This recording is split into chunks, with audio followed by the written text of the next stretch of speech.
गणेशाय नमः सरस्वत्यै नमः श्रीगुरुभ्यो नमः हरिः ओम्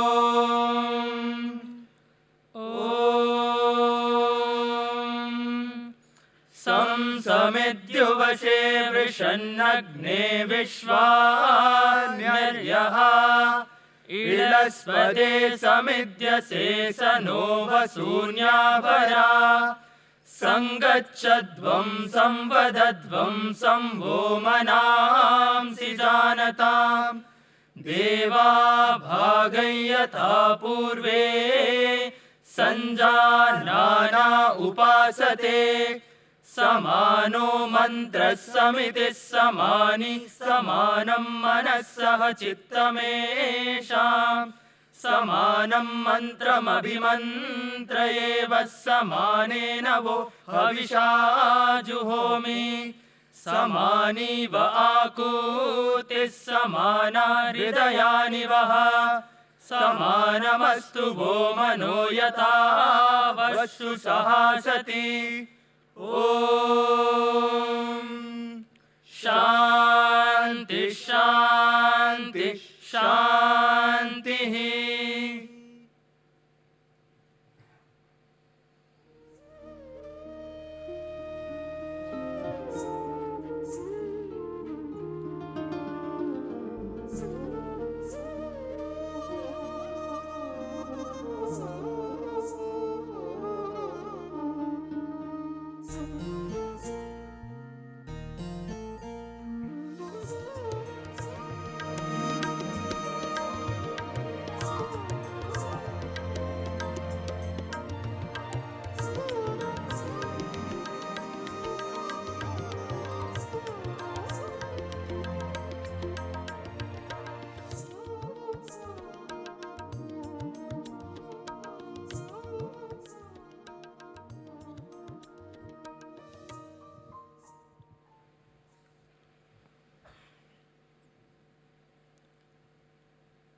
Om Shri Sai Ram.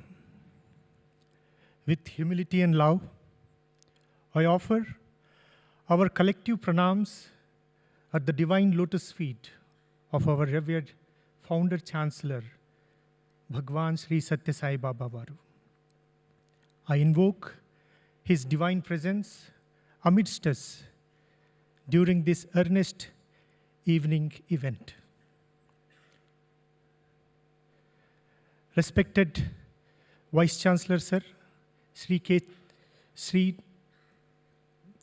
Professor Dr. B. Raghavendra Prasad Sir, respected member trustees, Sri Satya Sai Central Trust, various dignitaries, and the well-renowned guest speaker of the day, Dr. Sailesh Rao, teachers, scholars, and my dear brothers and sisters who are seated here, and all those who have joined online watching this live streamed on YouTube. I deem it a great privilege to extend a warm welcome to you all for this evening's wonderful session, a session that could be a turning point in our lives, a session that could change our way of thinking and actions in our daily lives.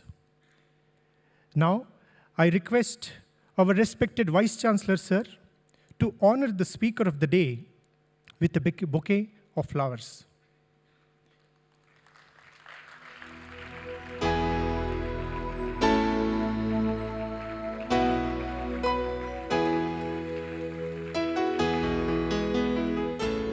I request Dr. Ms. Sumo Madam, Dean of Management and Commerce, to honor Dr. Nandita Shah with a bouquet of flowers. We are honored to have Dr. Nandita Shah also with us. Dr. Nandita Shah is the founder of NGO Sanctuary for Health and Reconnection of Animals and Nature, Sharan, and she was presented with Nari Shakti Puraskar in 2016.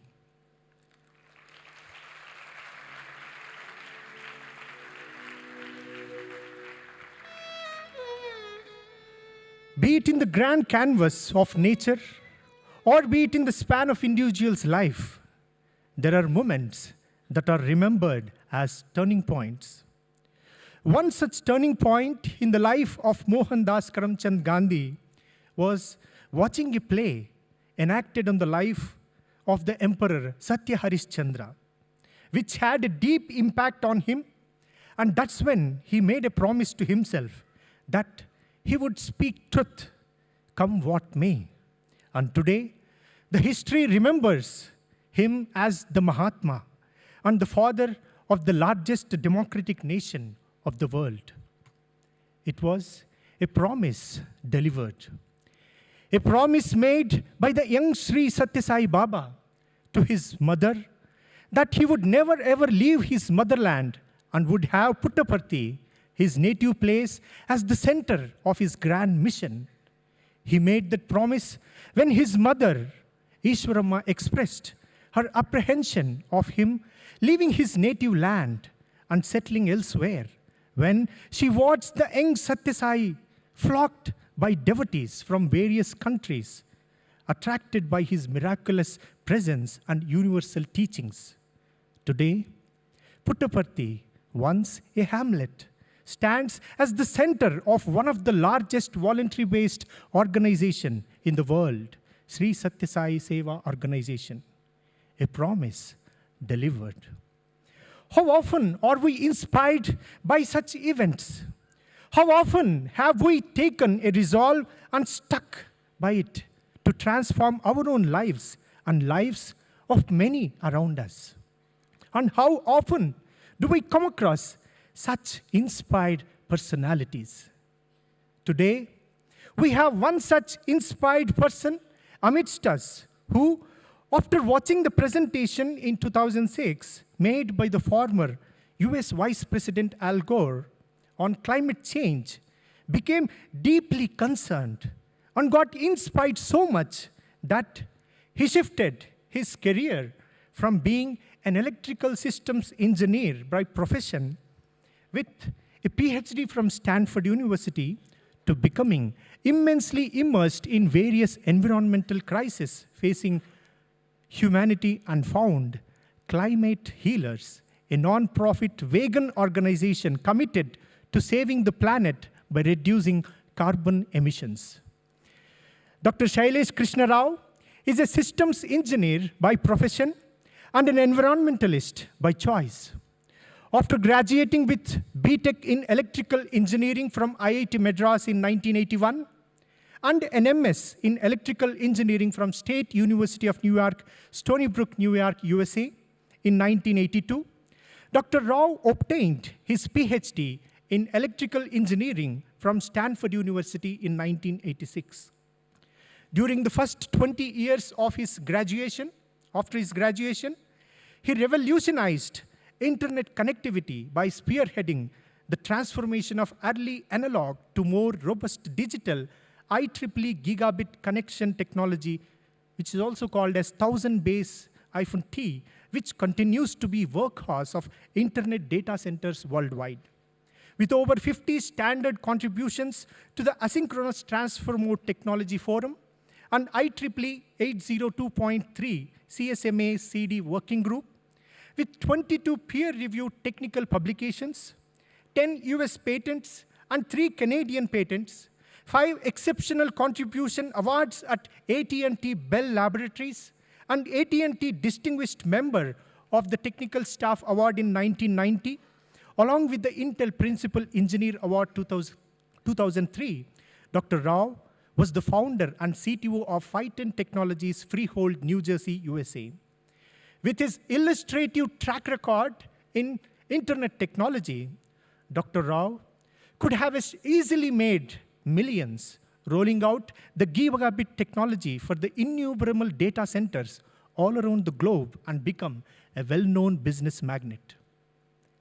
However, as a responsible human being, deeply concerned about the fate of the future generations of our species, Dr. Rao made a pinky promise in 2006 to his then 21-month-old granddaughter, Kimaya, and became a human, earth, and animal liberation, abbreviated as HEAL, activist.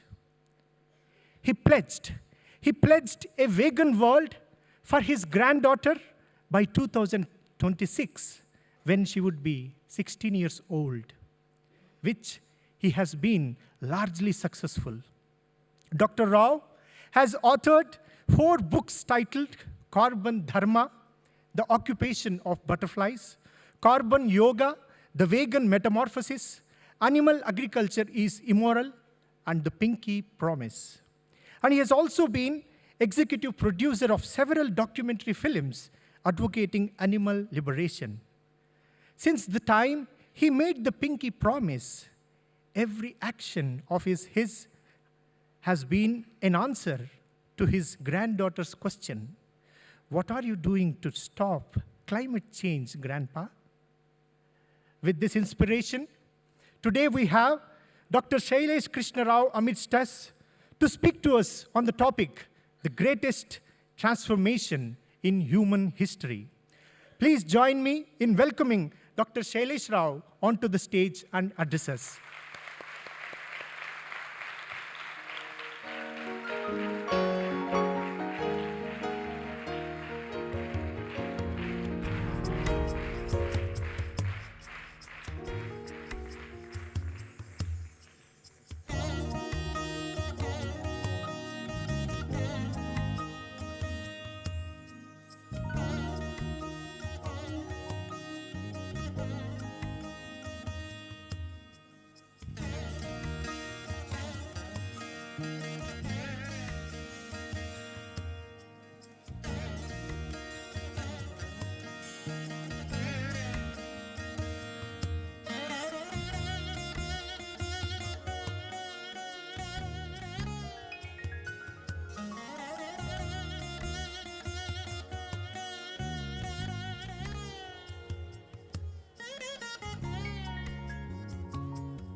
And how is it that we adopt a vegan lifestyle?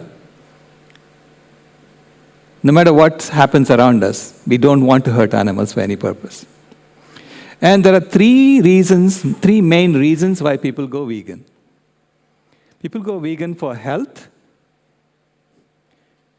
or ethics, or the environment. And I came to it from an environmental perspective. But usually, more people come to it from a health perspective or an ethical perspective than from an environmental perspective. Okay.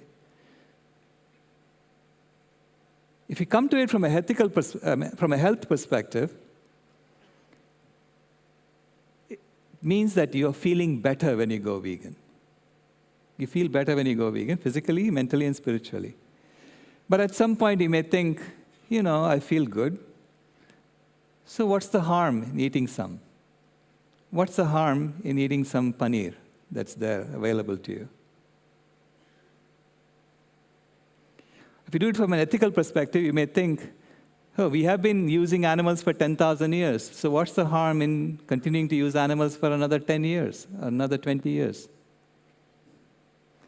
So it doesn't give you a timeline by which you have to go vegan. But the environment is now giving us a timeline. The environment is saying we better go vegan by a certain date, or else it is going to be very, very hard to recover. Next slide. So I use the analogy of a house on fire. By the way, this is my home in New Jersey, okay, that caught fire. I didn't know that my house was on fire at first. I was just sitting inside. My children were in the room right above the garage. Now, suppose you are observing a fire like this and you know that there are people inside. What would you do? Would you tell them to get out? You tell them to put some water on the fire? Do something? Now, suppose you tell them to put water on the fire, do something. And they say, well, this is a time for coffee. What do you mean put water on the fire? At this time, I usually have coffee. So I'm going to now make coffee for myself. Wouldn't you say, hey, you have children there. Can you just get them out of the fire? You change your routines because there is an emergency. There is something that is telling you that the routines no longer matter, that you have to change what you're doing. So in this house, the first thing I did when I realized it was on fire was I got my kids out of that room and I ran out. I hit the alarm and ran out. And the policeman took this picture. I didn't come with a camera to take pictures of my home. The policeman responded to my alarm. He came within 2 minutes and he took this picture. See, when you become aware that the house is on fire, the first instinct is to save life. Save life that's there in the fire, that could be affected by the fire. So now I'm going to show you what is happening on the planet. Next slide. So in 2009, the Stockholm Resilience Institute published a report saying that we have crossed 3 planetary boundaries. So let me explain to you what these planetary boundaries are. A planetary boundary is a boundary on a life support system that's maintaining life on the planet that we have exceeded. To transgress 3 of them, it means that there are 3 fires on the planet. And what did people do? They said, this is the time for us to have coffee. This is the time for us to do, this is what we've been doing all along, so we'll continue doing this. So that was 2009. By 2015, there were now 4 fires on the planet, and they're getting bigger. Now, any one of these transgressions, any one of these red zones, is enough to kill life as we know it on the planet. Any one of them. Now there are 4 of them going on in 2015. And still, what did people do? They said, we always had to grow the economy, so we'll keep growing the economy. This is what we want to do. We kept doing it. Now, in 2023, there are 6 fires on the planet. And they're getting bigger and bigger.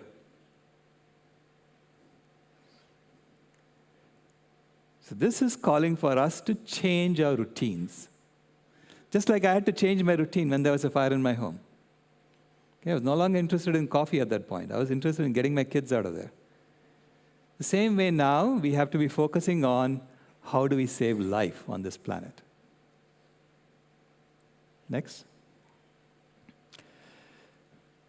All of these fires are killing life. And this is why when you look at the wild animals on the planet, and you see how fast they're dying off, that tells you how soon you have to wake up and change. So between 1970 and 2010, the total weight of wild animals on the planet declined by 52%. Now, this is a comprehensive survey of about 3,500 species that the World Wildlife Fund has been doing since 1970. When this report came out in 2014, it takes them 4 years to compile the data. When it came out in 2014, I did an extrapolation. I assumed that we were killing wild animals proportional to the size of our economy. If you want to keep growing the economy, we are going to kill animals faster and faster. That was my assumption. And when I made that assumption, and I looked at how fast we are growing the economy, I could extrapolate that we were going to hit 100% by 2026. And when I made this calculation, I was shocked. I said, if this is true, why isn't everybody working on this? Why isn't it in the news every day? Don't you all want to know that we are killing all the wild animals by 2026?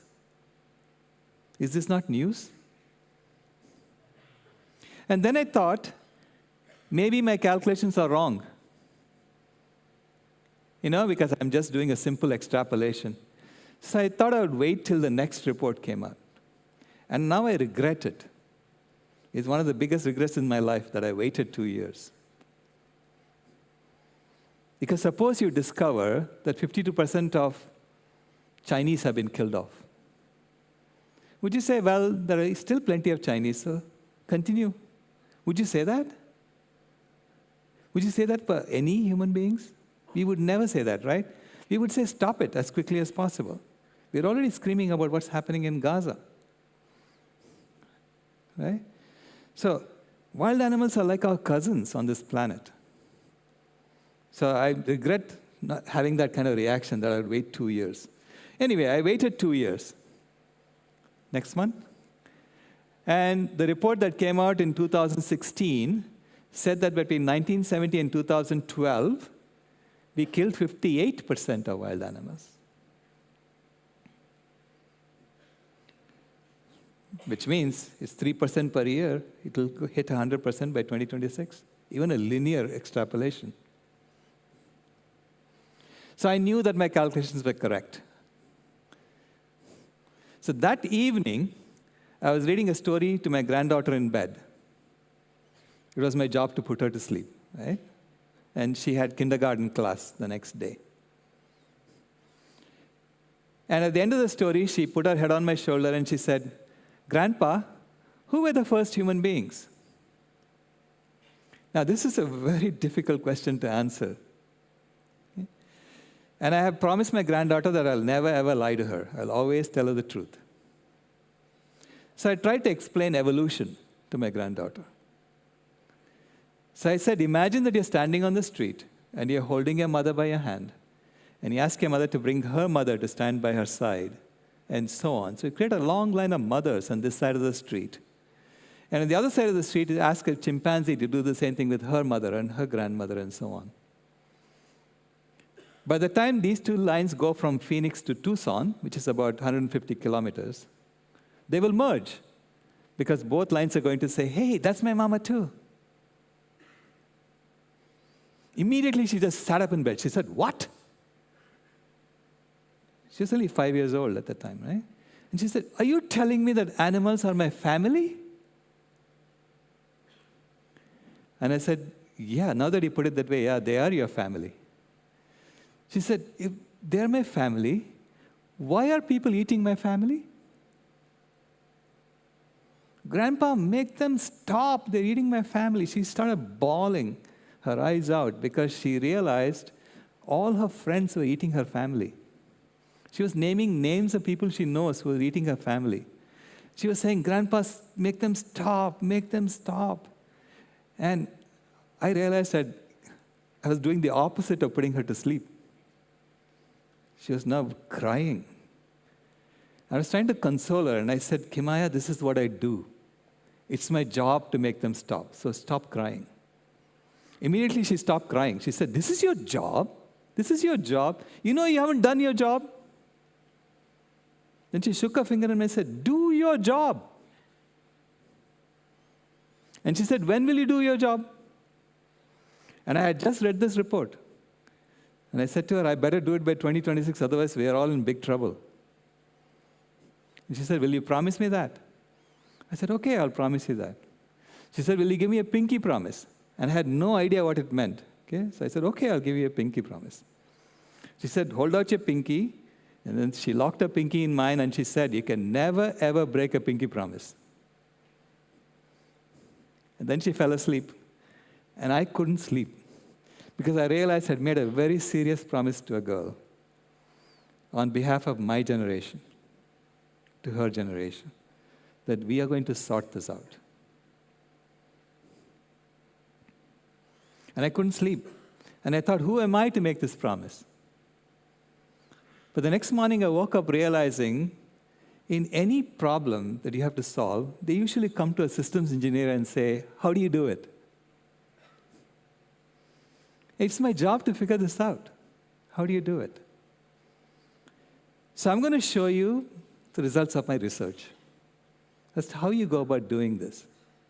Okay? And how you can all participate in it. This is why I go around talking to people, because I cannot do this by myself. I need all your help. Okay? Next. So this is my granddaughter. She literally changed my life. The picture they took when I first saw her for the first time, she was a month old. And when I saw her, I was under the impression that human beings are the only species that doesn't belong on Earth. You take human beings out and the planet will be fine. As soon as you put human beings in, the planet starts dying. So I thought, I had this impression of human beings as the only mistake that nature made. Otherwise, nature is a perfect system, right? But she looked up at me and she smiled, and she had this knowing smile, as if she was saying, what do you mean I don't belong? I belong exactly as I am. And you haven't understood me. So that made me look at the problem from a very different perspective. And I wrote the book, Pinky Promise, last year, basically to put down everything that she taught me. Because as soon as I saw her smile, I realized I'm going to use her as my teacher. She's going to be my teacher. I'm going to do whatever she wants and see where it takes me. And so that's what I detailed in the book. And I'm going to leave some copies with you. So it's got 12 chapters, and there are 12 stories about my granddaughter. And they represent the 12 steps of a transformation, the transformation that I went through. Next. See, as Wayne Dyer said, when you change the way you look at things, the things you look at change. I was looking at human beings as the only species that doesn't belong on Earth. Now I had to look at human beings as a species that's been doing something that we didn't understand what it was. Next. See, in nature, when you look at a species and you see what it's doing, you may think that this species is being destructive. And I had the same impression about elephants. I was watching an elephant breaking branches of trees, eating the leaves, throwing the branch away. Breaking another branch, eating the leaves, throwing the branch away. And I was calculating, if this elephant keeps doing this, within a week, the forest will be dead. So I asked the owner of the sanctuary, shouldn't you stop that? Isn't that elephant destroying those trees and destroying your forest? She said, no, the elephant will stop on her own. And wherever the elephant broke branches of trees, that's where the sunlight will stream and nourish the underbrush. Wherever the elephant stamped on bushes as she walked around, that's where new pathways are formed in the Western Ghat forest. So everything the elephant does belongs in nature, is part of nature. So the same thing is happening to us as a species. We are doing something that we don't know. At first, I didn't know what the elephant was doing. But now when you look back, you see what we are being up to. Next. So to tell you the story of human beings, I'm going to take you back 400 million years in this diagram. So this is a paleoclimatology report from the Intergovernmental Panel on Climate Change, from the 4th assessment report. And it's showing the atmospheric carbon dioxide levels over the past 400 million years. Of course, they have several ways of finding the atmospheric CO2 levels, and you'll see they have different estimates. But roughly, they all agree that 400 million years ago, the carbon dioxide level in the atmosphere was around 3,000 parts per million. Okay? So anywhere from 3,000 to 7,000 parts per million. It's way more than what we have today. Today, we are complaining when the CO2 level is 420 parts per million. Right? So it's much higher. And then it came down, and then up again and down. And as it came down, you can see the blue bars that represent the latitude to which ice was found on the planet. So CO2 is like a knob that changes the temperature on the planet. Okay? So over time, the CO2 level has come down, and now you can see we have ice on the planet as well. In fact, how many of you knew that we are in the 5th major ice age in the Earth's history? I didn't know that when I first started. But we are in the 5th known major ice age in the Earth's history. We are in an ice age. And we complain about global warming, right? So I'll tell you what's going on. So we're in an ice age, and the Earth has become very, very sensitive to small changes in the Earth's orbit around the sun. Small changes in the amount of sunlight that falls on Earth. So even, 0.5 watts per square meter to 1 watt per square meter. This is really tiny compared to how much sunlight is falling on Earth. We get about 130 watts per square meter. Okay, next slide. So just 1 watt per square meter out of 130 is enough to make the temperature on Earth change by about 10 degrees Celsius overall. So you go from a major ice age to a warm period, and back to a major ice age again. The white line there represents the temperature of the Earth, reconstructed over the last 650,000 years. And the blue line represents the CO2 levels in the atmosphere. And you can see, during this very sensitive period in the Earth's life in the solar system, she spawned us as a species. And she gave us control of fire 500,000 years ago.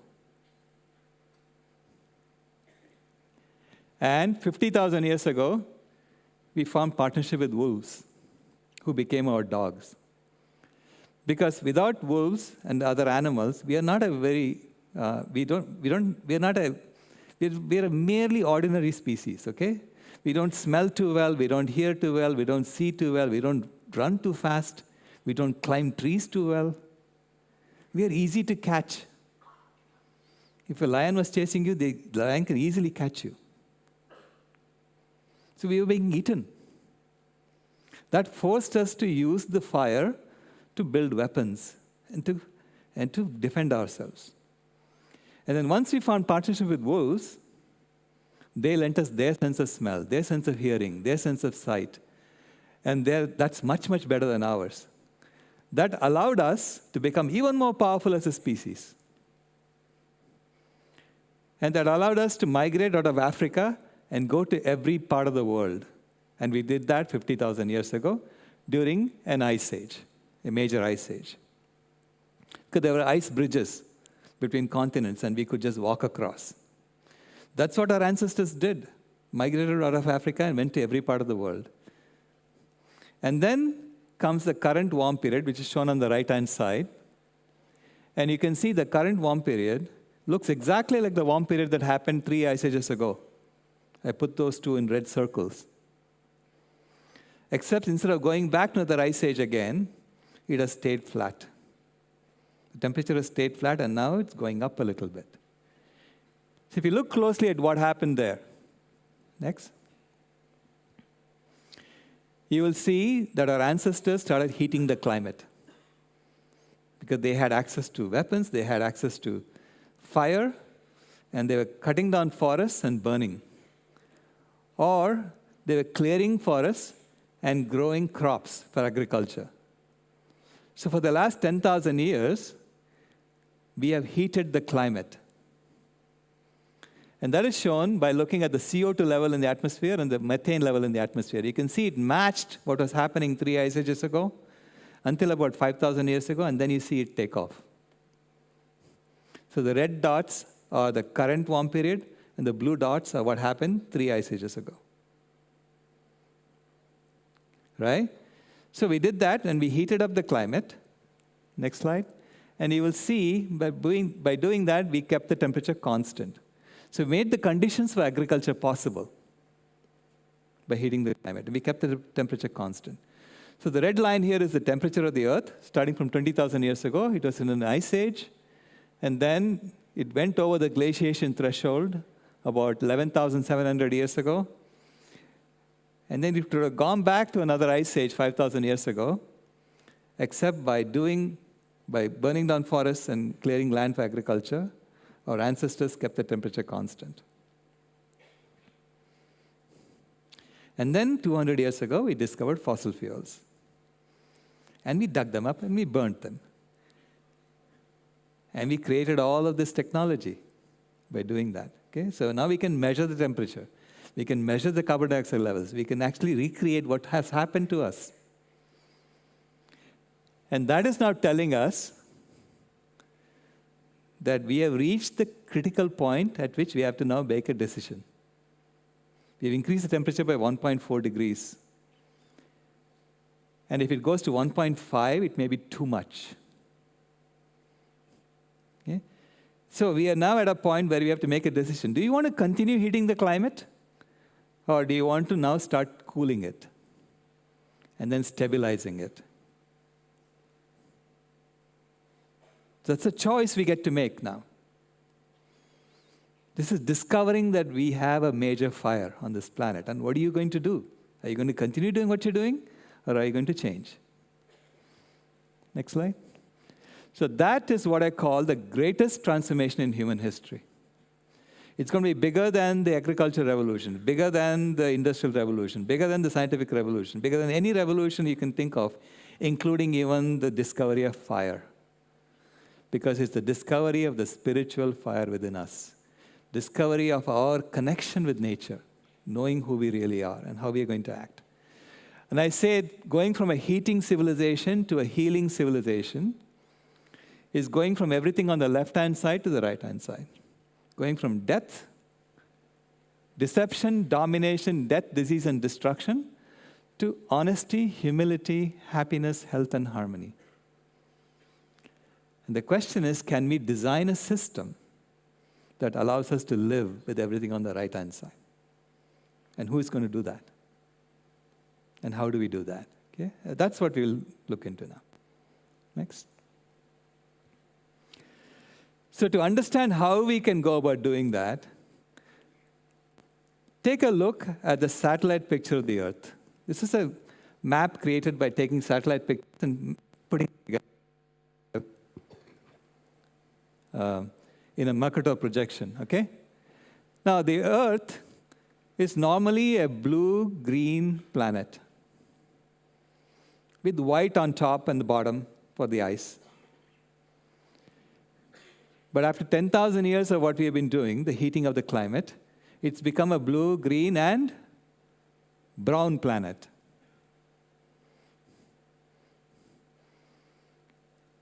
So you have to ask, why did it become brown? What happened? How did we make this happen? Next. So the Intergovernmental Panel on Climate Change has said that this is how we have been using land on the planet. And you can see it's all in blocks, okay? And so I'm going to show you, put it on a map and show you what they really mean. Next slide. So this is how we are using the Earth. Humans are using 91% of the Earth for ourselves, the land surface of the Earth for ourselves. So if we take all the land that we are using for timber and paper, managed forests, and put it in one spot, it'll cover all of North America, all of Central America, and a little bit of South America. It's about 22% of the land area of the planet. The land that we have left alone, which is still original forest, is the rest. It's only 9%. That's where the wild animals are there, and this is why they're dying at a fast pace, because we keep taking more from them.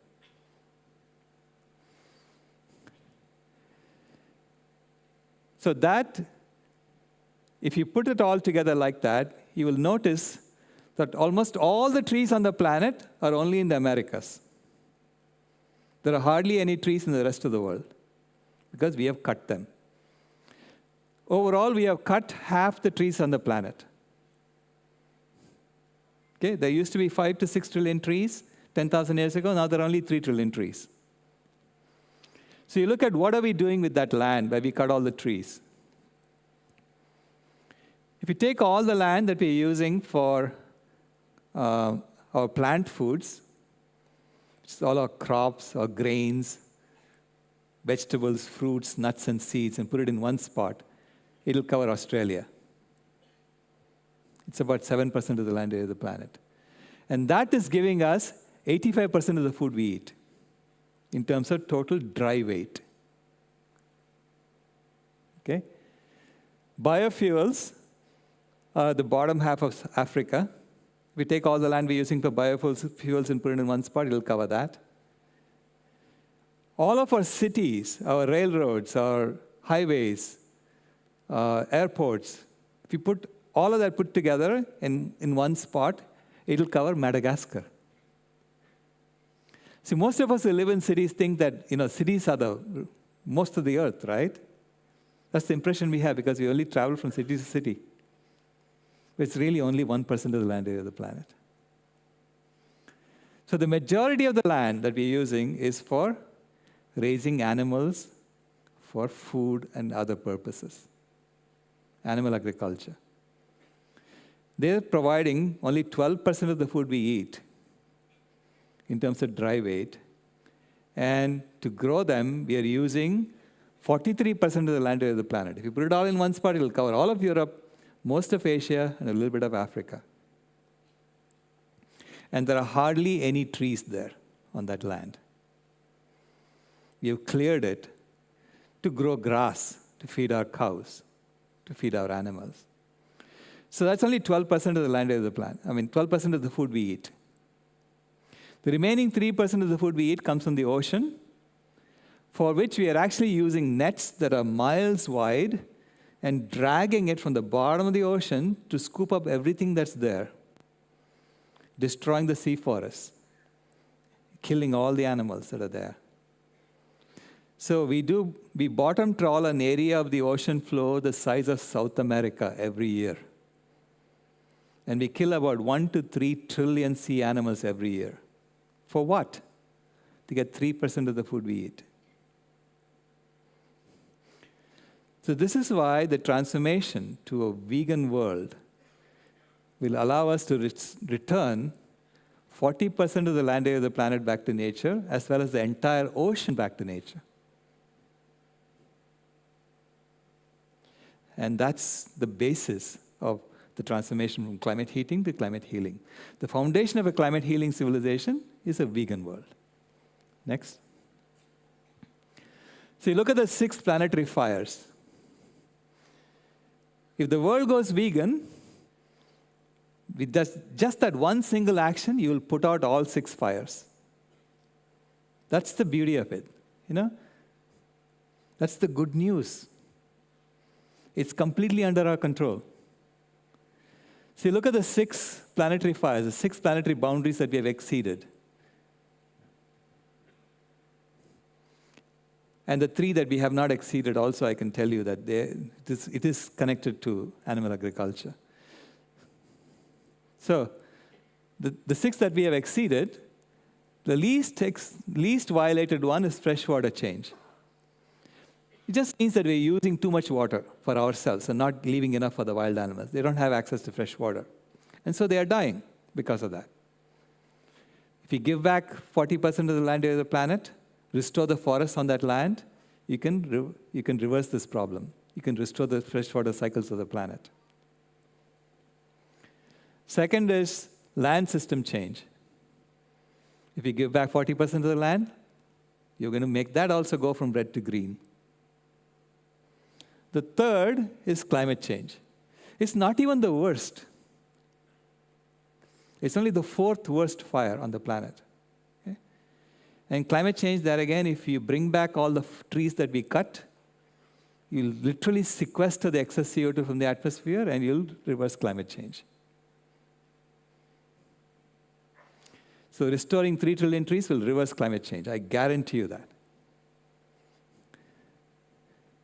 The next worst is the nitrogen and phosphorus loading. So we're taking too much nitrogen from the atmosphere, converting it to fertilizer, and pouring it on land to grow our crops. And that fertilizer is running off into the ocean and killing life in the ocean. These are called dead zones in the ocean. And there again, if we all go vegan, half of the crops that we are growing is to raise animals, and we don't have to do that anymore. So you can cut down our fertilizer use by at least half. And that will allow this violation to also go back into the green zone. At least it will pull it towards the green zone. Then novel entities. What does novel entities mean? It's actually the chemical pollution on the planet. We use plastic bottles.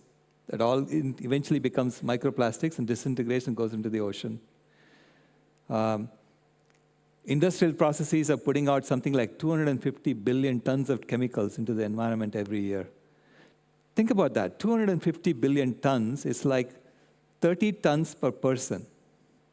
It's like 30 elephants worth of chemicals we are producing for each individual on this planet. For what? So that we can consume more and more and more. And that's now in the environment, and all that chemical pollution is killing wild animals. Because their water has been polluted now. They don't have filtration, RO, reverse osmosis, for their water. They're drinking the water as it is. So they're getting diseases and dying from that. And that's causing a violation. That's a violation that's going to potentially kill life as we know it. But if we all go vegan, the trees that we bring back will suck all that chemical pollution and store it in their trunks. Because trees are amazing life forms. They take the water from the roots and they filter the water every step as it goes to the leaf. And every step as it filters the water, it takes all the pollution and puts it in the trunks. So if we go vegan, the extra trees that we bring back will soak up all the excess chemical pollution in the environment. Simultaneously, when we start eating only plant foods, we get only 1/10 to 1/100th the chemical pollution that you would get from eating animal foods. And so it cleans up our food as well. And finally, of course, is biosphere integrity, which is biodiversity loss, is the loss of wild animals. And clearly, if we give back the land to the wild animals and give the entire ocean back to wild animals, they will recover. At least we hope they'll recover, right? We give them a chance to recover.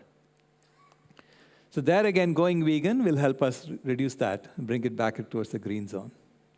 Next. And climate change, even though it is the fourth worst fire, it's not even the worst fire, it is threatening to become the worst fire. Because there are 6 alarms going on in the climate system saying that you're very close to nonlinear feedback loops that can go out of control. There are 6 of them that are potentially going out of control. Because 6 of them are less than 2 degrees Celsius. So they're between 1 and 2 degrees Celsius. These are nonlinear feedback loops, like the Arctic ice melting. Okay? If the Arctic ice melts, instead of reflecting sunlight from the ice, you're going to absorb sunlight in the blue water, which means the Earth gets hotter. And the Earth gets hotter, the ice melts faster. So it's a feedback loop that goes in the wrong direction. So these feedback loops have the potential of making runaway climate change happen on the Earth. And so Mother Earth could die, not just us. So this is also telling us we don't have much time. We have to change now. You have to know that your home is on fire, and we have to do something different. Next. So taking into account the land that we are using for raising animals for food, we have calculated that animal agriculture is responsible for at least 87% of greenhouse gas emissions on an annual basis. Okay? And that, I was able to update it based on the 6th assessment report to at least 118%. You may ask, what does it mean that it's greater than 100%? It means that if you end animal agriculture, if you get to a vegan world, and even though you're still using AC, you're still driving around in cars, you're still driving around in planes, going around in planes, you will see the climate cooling. It's that powerful. This one simple change you can make is that powerful. Next. So to do the analysis, I divided human activities into 2.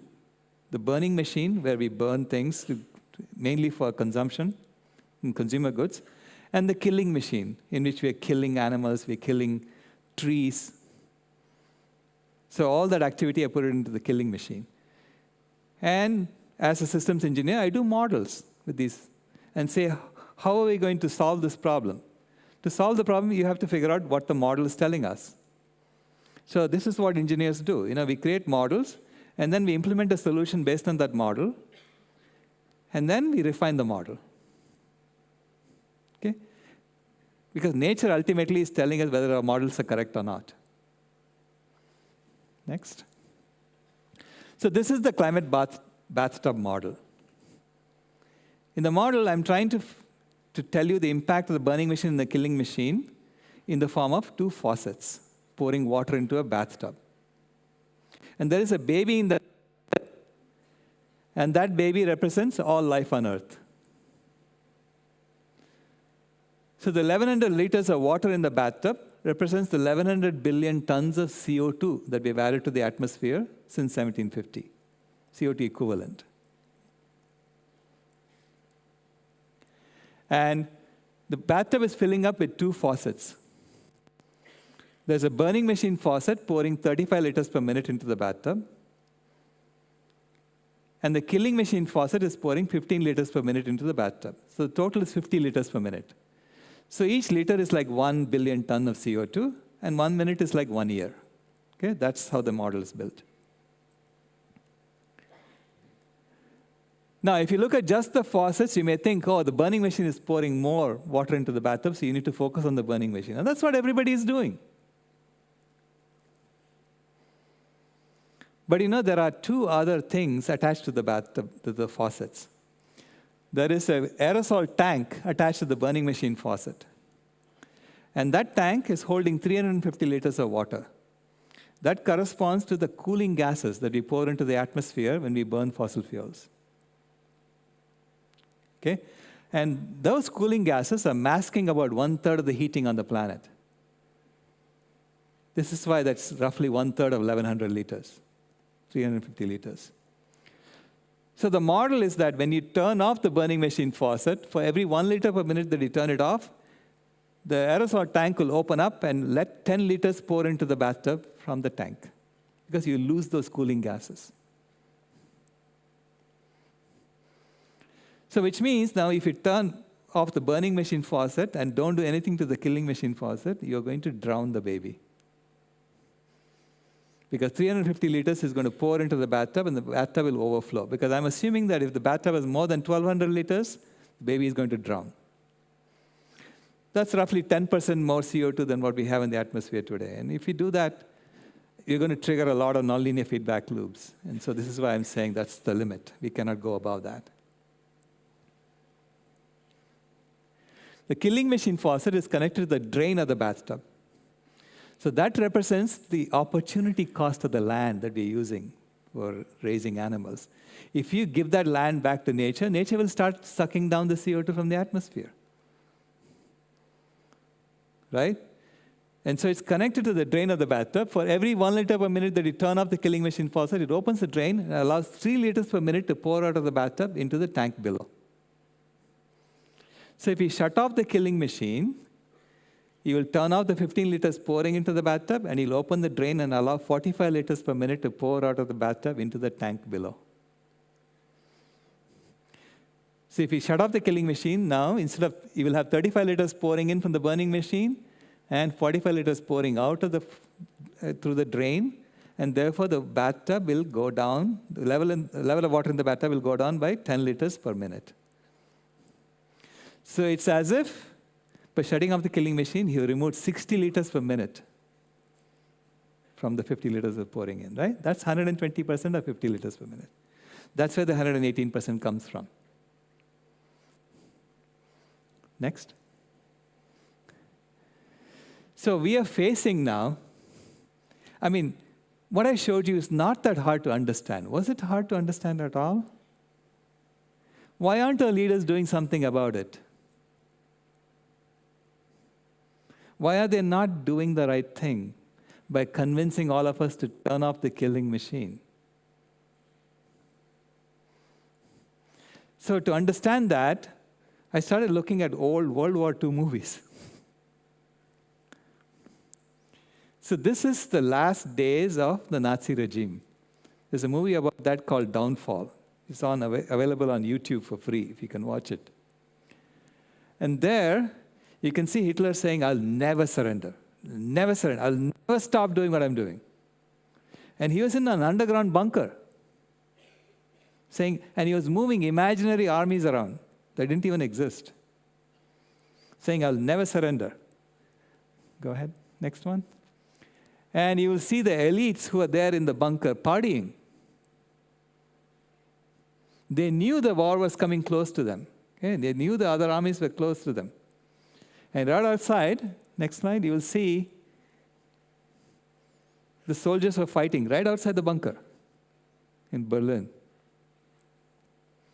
And it reminds me of what is happening today. Next slide. Our leaders are saying we will never stop growing the economy. Economic growth over everything, right? We will never stop our system. This is exactly what we're going to do forever and ever. Next slide. And you will see our elites are partying. Mark Zuckerberg announced on Facebook or Instagram that he is now feeding his cows macadamia nuts so that their steak is high-quality steak. And to help them digest the macadamia nuts, he's actually brewing beer and giving them beer to drink. So that's what our elites are doing. Next slide. And this is really what's happening to the people outside. They're going through floods, fires, droughts, famines, you name it. People are being affected by the millions. They're all migrating. There are people rushing to the border of the United States trying to come in, because their way of life has been destroyed where they are.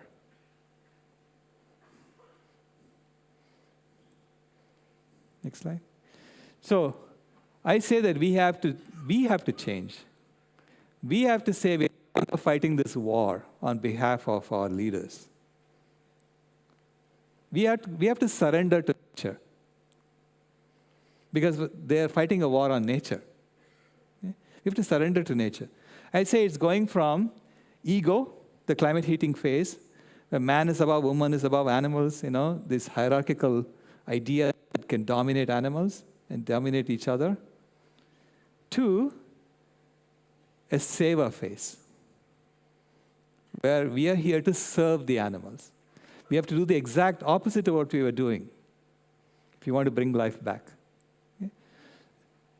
And of course, eventually, once we bring life back, you can go to the climate harmonizing phase, where we are all equal, because they are all fellow passengers on spaceship Earth. So I think of this as the caterpillar going into the chrysalis and then becoming the butterfly. So that is the transformation that we're being called to do. Right? It's a birthing process. So there's some pain involved in any birthing process. But it's such a beautiful transformation that we are undergoing. And we have no choice, because nature is the perfect system design. So nature is telling us, did I not show you what is happening? Did I not give you everything you need? Do you not have enough food on the planet? We have all the resources we need to make this transformation happen. Next slide. But our system is holding us back. Our system is holding us back. The climate heating system, the American College of Lifestyle Medicine said that there are 8 risky behaviors that we engage in as human beings that are responsible for 90% of the healthcare costs in the world. And they're causing 15 chronic diseases. The 8 risky behaviors are: poor diet is number 1. It's responsible for more than half of that cost. Then physical inactivity, because in our system, we are all basically exercising our thumbs and our fingers. That's about it, right? Because they are trying to grab our attention and keep it there forever. Smoking, then lack of health screening, poor stress management, insufficient sleep, poor standard of care, and excessive alcohol consumption. These are the 8 risky behaviors that are responsible for 90% of healthcare costs. Because they're responsible for 90% of the healthcare costs, they're responsible for 90% of the healthcare economy. Which means these risky behaviors are encouraged if you want to grow the healthcare economy. It just happens this way because you're trying to grow the economy. That's your primary concern. And these behaviors are encouraged. Next. So this becomes a social justice issue. We have a system in which we are mining people's health for profit. In the old form of colonialism, which is what is shown on the left, between 1800 and 1945, India went through 25 famines, in which nearly 100 million people died from famine. This is what our ancestors went through, so that we are here now. And because of that, most people who could store fat easily, they are the ones who survived. Those who couldn't store fat easily died off. So now we are the descendants of people who could store fat easily, and we are storing fat easily, which means we get diabetes at 4 to 6 times the rate as Europeans for the same body mass index. We are number 1 in heart disease because of that. So this is our genetic legacy, right? And now if you look at what's happening, it's colonialism 2.0, where there's plenty of food, and they're convincing you to eat more and more food, so that again you'll get sick. and then you'll become a customer for the pharmaceutical industry. Next slide. And one way they make you consume animal food is to tell you that only animal foods have protein. So here is lab data on the amino acids in foods. Animal foods are the top block. The rest are all beans, grains, nuts, vegetables, fruits, and mushrooms. Do you see any difference in the amino acid composition of these foods? All plant foods have all amino acids, okay? So don't worry about protein at all. Some of the largest animals on the planet are herbivores. How did they grow that big if there is no protein in plants? So they're using this as a way to make you eat unhealthy food so that you will get sick. Next slide. India especially is the largest producer of dairy, and 60 to 80% of Indians are known to be lactose intolerant. Why are our governments promoting dairy consumption, if this is the case? Because it will make us sick, and you'll become customers of the pharmaceutical industry. It's all about money, okay? Who makes money?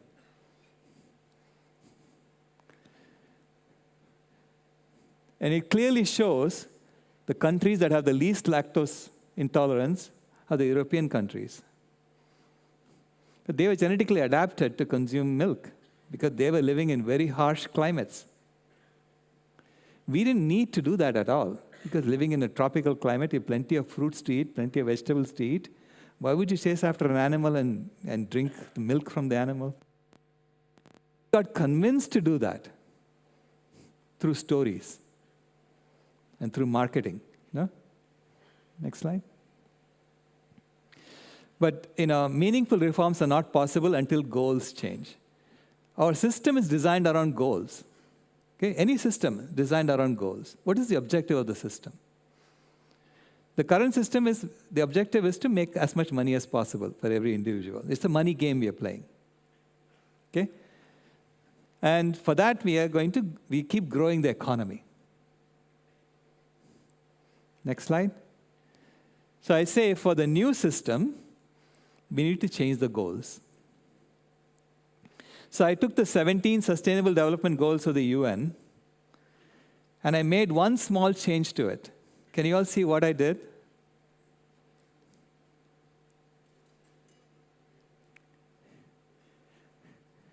Yeah, zero animal exploitation. So goal 8 became goal 18. What was goal 8? Does anyone know what goal 8 is for the UN SDGs?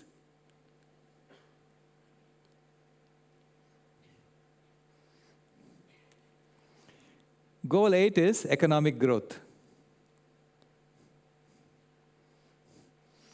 Now you ask yourself, if you met goal 1, no poverty, met goal 2, zero hunger, met goal 3, good health and well-being, you met all the other goals, do you care that the economy is growing? Why is that even a goal? Because it's a Trojan horse. It's been put there to make you think that you're working on all the goals, when all they're really doing is just growing the economy. So this is why you never get rid of poverty, you never get rid of hunger. How many years have we been working on this, and we still haven't solved the problem? But when you switch from goal 8 to goal 18, and say zero animal exploitation is a goal, suddenly that new goal, goal 18, makes all the other goals easy to meet. You'll have plenty of food to feed everybody. You can overcome poverty. I mean, all of those things improve right away. Good health and well-being becomes part of it. Next slide. So I say we can take the 8 risky behaviors of the American College of Lifestyle Medicine and reverse every one of those behaviors to create the 8 healing actions. Those 8 healing actions become healthy vegan diet from poor diet. From physical inactivity, it becomes regular exercise and yogasanas. From smoking to conscious breathing and pranayama. From lack of health screening to regular health routines. From poor stress management to meditation and awareness. From insufficient sleep to adequate rest and sleep. From poor standard of care to a sense of purpose. And now that we know our purpose as a species, now we can find our sense of purpose within that. And finally, from excessive alcohol consumption, which comes from disconnection with nature, to contact with nature.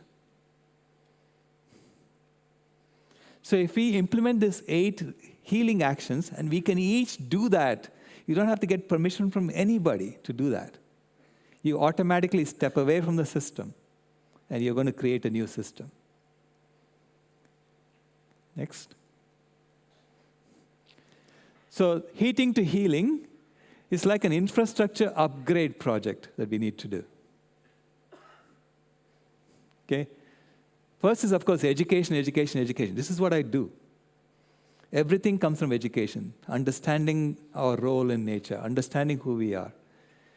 And then healing ourselves first. This is the oxygen mask, right? You have to put on your own oxygen mask before you help others. Heal ourselves first. And then setting our goals right. Finding the right goals to meet, okay? And then we have to create a new constitution for how do we govern ourselves for a climate healing civilization. And that's what is called the Codes for a Healthy Earth.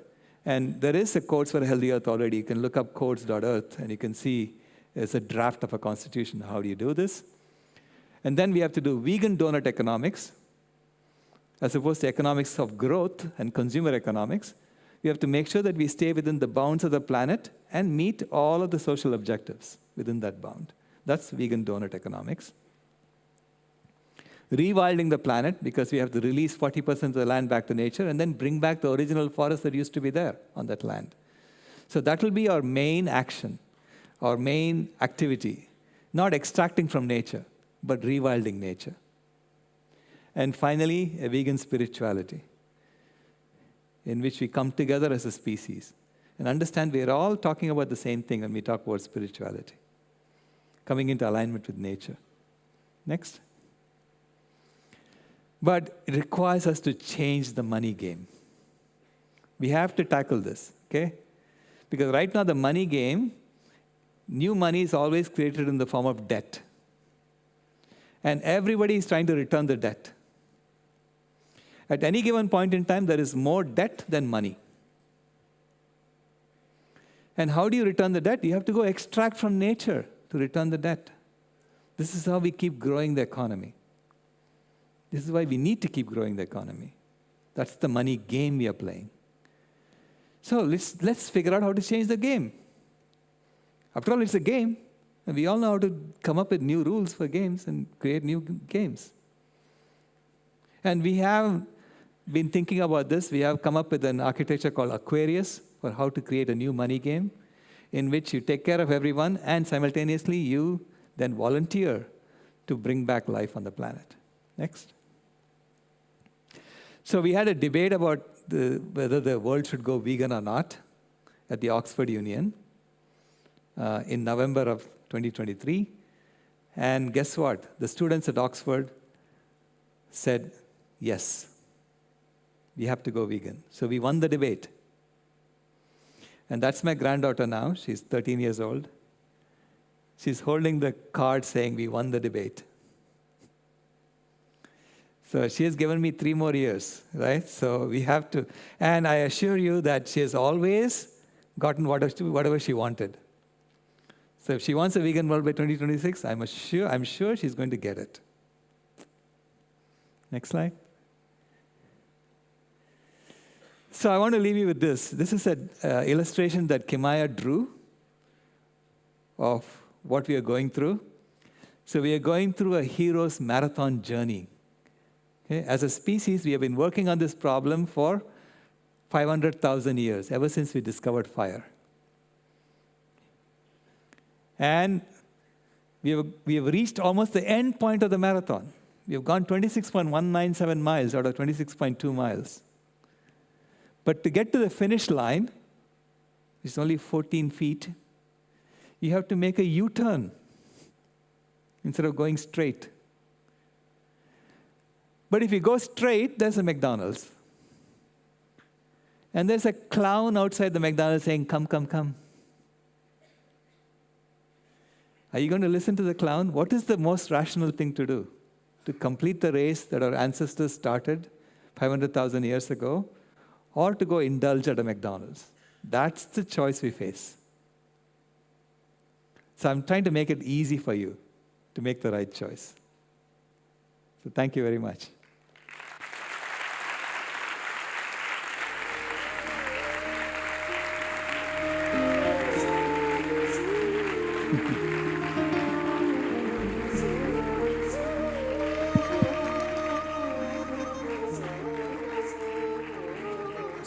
Of course. Glass. That was indeed an extremely thought-provoking and touching presentation, sir. Thank you. Now we will open the house for any questions.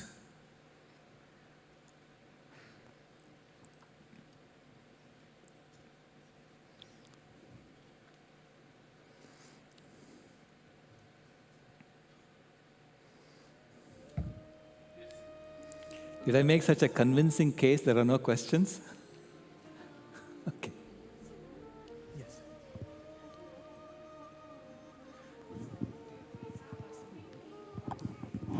Please pass.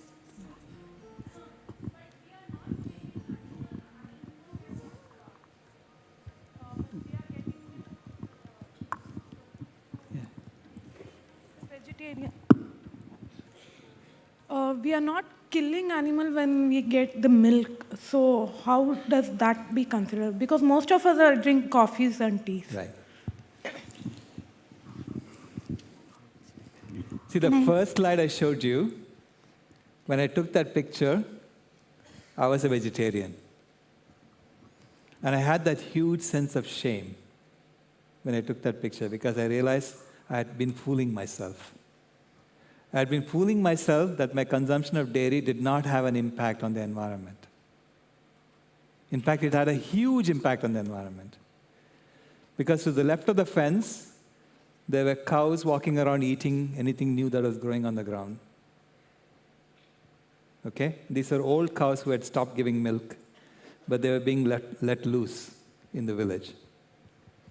And I realized when the cows finish eating, there is nothing for the deer to eat. When there's nothing for the deer to eat, the deer dies. When the deer dies, the tiger dies.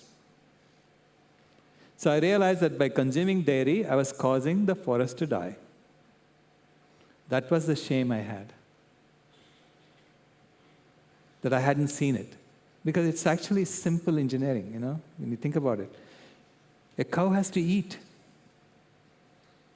And if you keep impregnating the cow in order to get milk out of her, she has to keep giving birth to more and more cows. And those cows are going to eat as well. And we have created a planet in which cows outnumber every other animal on the planet. You know, in terms of total weight, total food they're eating, they dwarf everyone else. And so there's nothing for the wild animals to eat. The wild animals are dying. So I realized that as a vegetarian who didn't want to kill the cow, I was causing the most damage, not the least. Because my cows were walking around eating even after they finished giving milk. Whereas in the West, they would chop up the cow and eat the cow as soon as the cow finished giving milk. So I realized that if I wanted to drink milk, I have to eat beef. And I wasn't prepared to eat beef, so I quit drinking milk.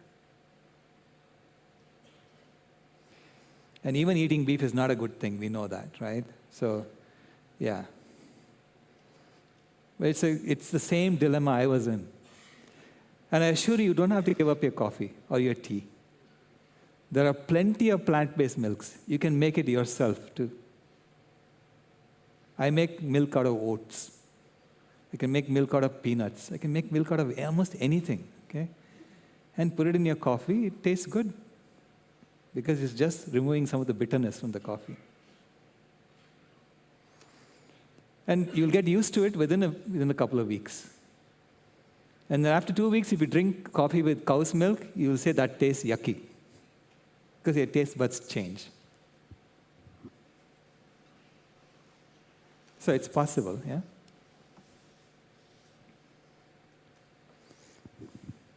Sir, I had one question because you laid out the economics kind of working underlying the things happening in the SDGs, right? Economics drives the world, and that's why the choices are not sustainable.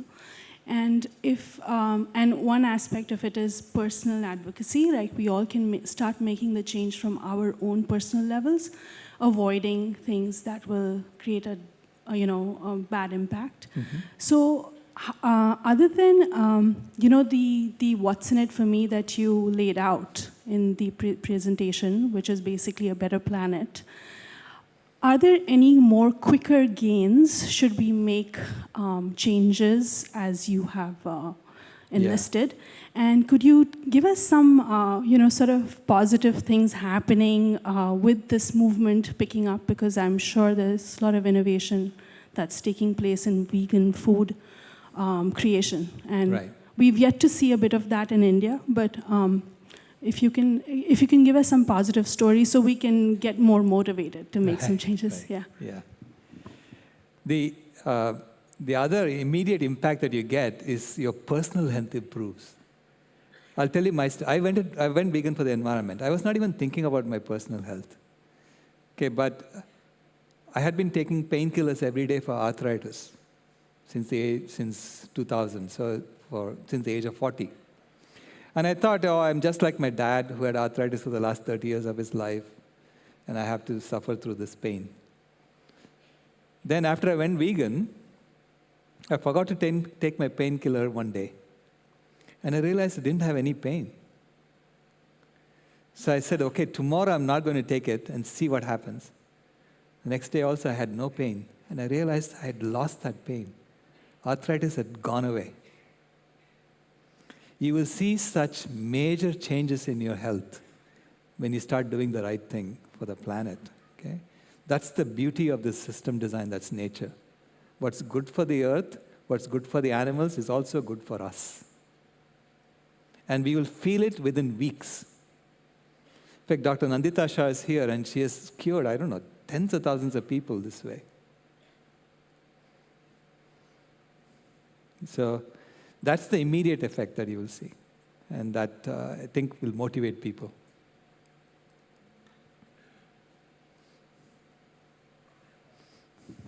Can I add something here? Sure, please. So, we might wonder that why should we, because we've been brought up thinking that we're omnivores, that some people are vegetarian, some people are non-vegetarian, and what's wrong with that?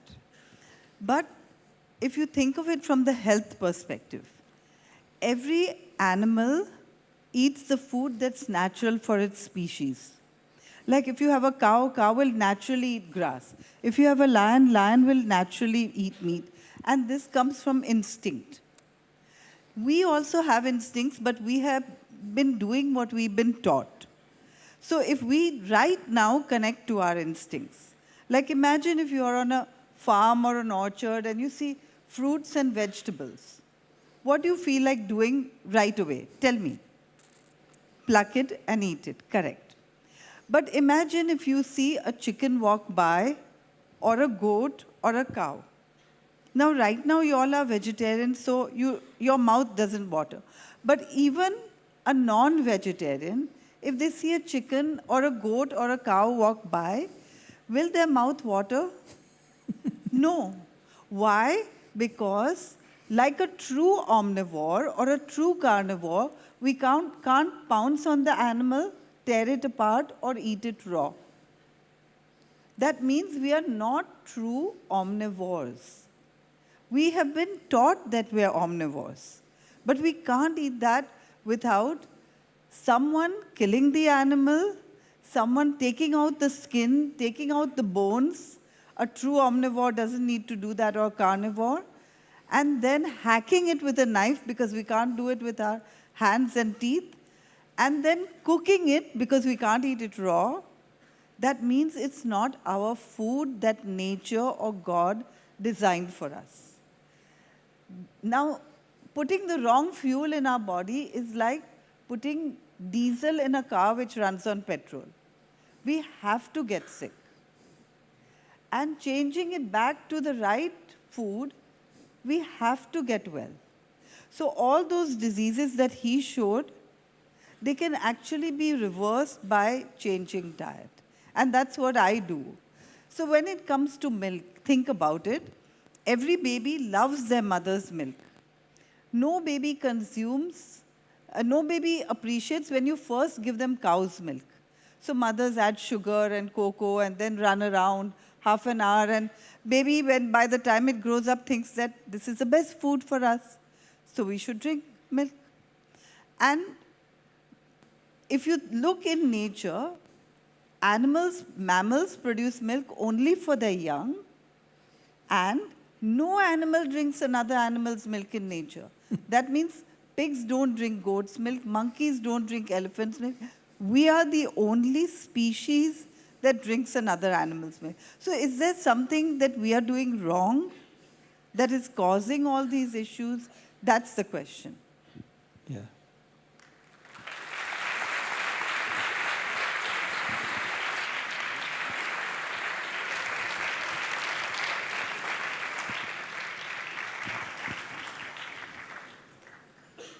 That was a very wonderful talk, but not to sound cynical or show skepticism over here. How realistic is this 2026 at the current rate? Yeah, it's very difficult to predict nonlinear transformations. Okay? And that's what we are facing.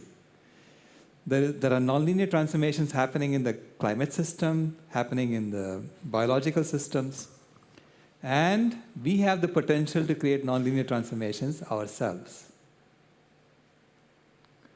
So I say that we need a Manhattan Project for humanity to transform, to accelerate our nonlinear transformation before Mother Nature does hers. So that's the race we are in, okay? And I'm saying that my estimate is that Mother Nature is going to have some nonlinear transformations happening by 2026. And we better get our act together. No, I understand that. Yeah. I mean, I completely agree with that. We need to reach that number. I'm Right. just trying to look at what rate do we have to, even if it is nonlinear also, what order of nonlinearity are you looking at to Right. get to that number? I mean, just Right. more of an intellectual... Right. Yeah. I hear you. That was her question as well, What are the positive messages that we have? The vegan movement is growing exponentially. There is a lot of resistance from the industry, naturally, as you expect, right? But the good thing we have going for us is that we don't have to make that industry go to zero. We just have to make that industry stop growing, and it collapses. That's the beauty of capitalism, You don't have to make it go to zero. Just make it stop growing, it collapses. It's like Ponzi scheme. They're running a Ponzi scheme. People at the top of the Ponzi scheme are saying, I don't want to ever give up this Ponzi scheme. But it's the people at the bottom who have to play along to make that Ponzi scheme happen. And when we stop playing along, it collapses. So we have to be ready with the new system when it collapses. Otherwise, we're going to be panicking. And that's why I come to educational institutions to talk about this, because we have to think about this now. You have to be prepared and say, here are some ways to do this. And people are already working on it. But I think educational institutions need to be at the forefront of it. Right now, it's being done in a very haphazard way. Yeah.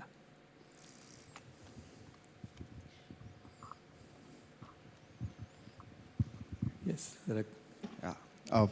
Thank you so much for such a wonderful presentation. And I say this because at the end of the presentation, you have made me feel a little bit guilty of what I'm doing to the environment. So, but at the same time, apart from feeling guilt, sometimes I feel helpless.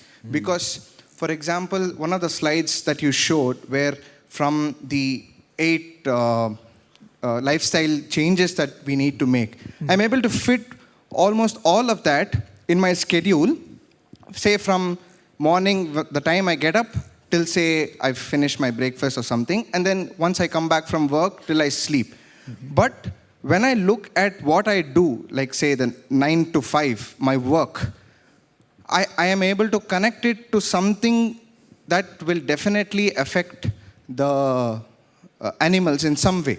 Currently, we are talking about veganism only from a perspective of, say, food, right? But like you said, the veganism in true sense is where we don't, or we try to minimize the harm that is being caused to animals. So when, apart from food, there are other aspects to veganism that we should look at.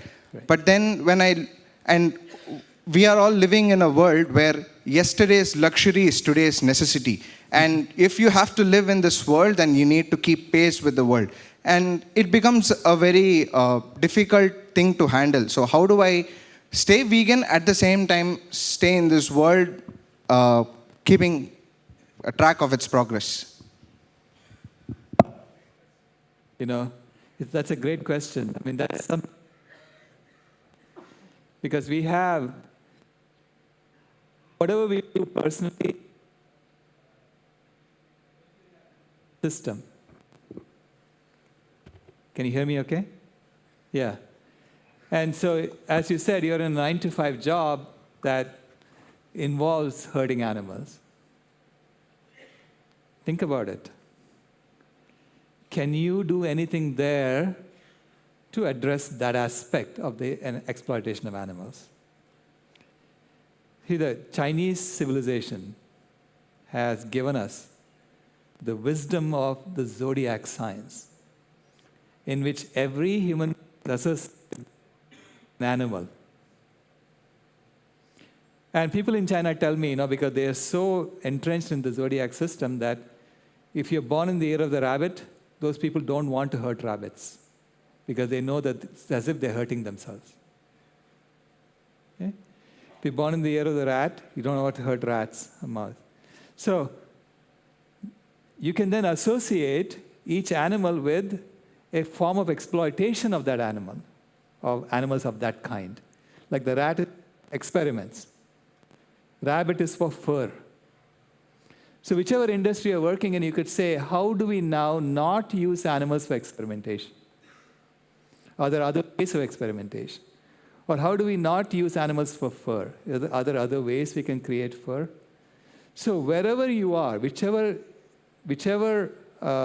profession you're in, you can look at how to make that vegan. And that could be your contribution. I really believe that we are all here at this time with our own unique gifts to give to make this transformation happen. Every one of you is needed for this transformation to happen. And you have your own unique gifts. So look for that and find it and go for it. That's what I would advise you. I mean, you may get into trouble at work for doing it. And if you do, then find another place where you can do that, where you can make that happen. Because you have a talent, You have a certain amount of knowledge that you have gained by working in that field. And you have to use that. Yes. Sir, the current economic model that we are following is one that is based on perpetual consumption and proliferating the growth rate. Right. The unprecedented hyperlapse consumerism that's happening at current times, don't you think that it's time for us to stop and have a relook at the economic foundations upon which the edifice of global economy is built that puts man over the nature? Right. Thank you. Absolutely. That's what I meant when I said, just like Hitler said, I will never surrender, our leaders are saying, growth über alles, right? Growth over everything. And I'm saying that is the wrong model right now. We've already exceeded the limits of the planet. We know that. You know, there are estimates saying that we are using up 1.7 planets now every year. So why are we still growing? Why isn't everybody questioning that growth? And they'll tell you, well, you know, they have to stop growing. We can grow. I did something in 2011, you know, right after Kimaya was born. I was invited to join a group saying, Buy Nothing Day. It said, Buy Nothing Day. It was the day after Thanksgiving, where this group of people said they're not going to buy anything on that day. Buy Nothing Day. And I said to myself, my God, we have become such compulsive consumers that we have to remind ourselves not to consume on one day. Is this what we have become? We are all called consumers. Are you a consumer? You're a human being. You're not there with your mouth open saying, eat, eat, eat, eat. But that's how they want you to think of yourself as consumers, right? So I realized that this was part of that same model. And so I decided to do a buy everything day. So on one day of the year, I'll buy everything I need for the rest of the year. And the other 364 days of the year, I'm unaffected by advertisements because I'm consuming nothing. I'm not buying anything. All I do is the rest of the year is I make a list. What do I need to buy? And when you do that consciously, you realize how much you were consuming and how much you can reduce your consumption. Because you realize most of the stuff you think you need, you really don't need.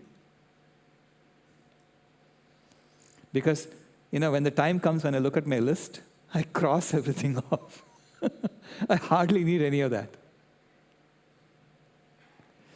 So let's be conscious about that they're farming us to be consumers and that we don't have to play along with it, you know? Sairam, sir. Sir, here. Yeah. My question is, like, in India, as you told that as our the evolution was there, the wolves became the dogs. The similar way, the agrarian society, when it developed, it started having cows and ox. Right. So when you see a cow, especially in India, the desi cows, they don't give that much milk as the Jersey or other cows, Holstein Friesians and all. So the cows, the milk which they produce, you said, as Madam said, that the milk is usually produced for their own young ones. Right. But like I have cow, I have seen that if a calf is fed with more than the milk required for it, then it gets some problem in its stomach. At the same time, if you don't milk the cow properly, then it becomes like the cow starts feeling pain. Right. So that extra milk, that is only consumed by the human beings after feeding the calf. Yeah, somewhere they go more than that. They don't feed the calf itself.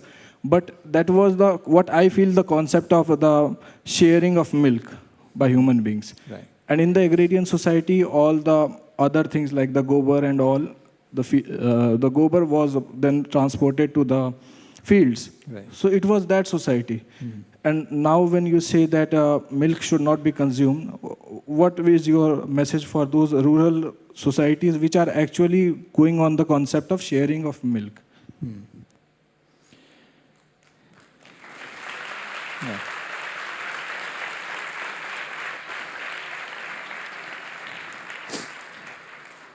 Good question.